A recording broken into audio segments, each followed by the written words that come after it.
আমার পটল চিংড়িটা দেখুন, দেখতে কি সুন্দর হয়েছে। যেমন দেখতে হয়েছে খেতে তার থেকেও ভালো হবে। আমি আজকে পটল চিংড়ি করবো, এই জন্য এই চিংড়ির মধ্যে নুন আর হলুদ আমি মেখে নিচ্ছি।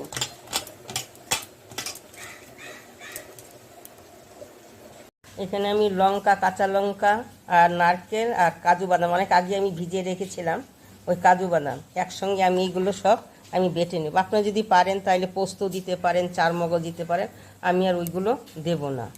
আর এই রসুন আদাটা আমি একসঙ্গে বেটে নিব, আর ওইগুলো একসঙ্গে আর এইটা একসঙ্গে বেটে নিব। এই যে পিসটা আর এই দিকটা কেটে এইভাবে কেটে আমি জলে রেখে দিচ্ছি। এইভাবে আমি সব কটাকেই আমি কেটে নেব। আর এই যে আলু একটা, আমি বেশি আলু দেব না, একটা ছুলে নিয়েছি, এই আলুটাকে আমি কেটে জলে রেখে দেবো, নইলে কালো হয়ে যায় আলু। এইভাবে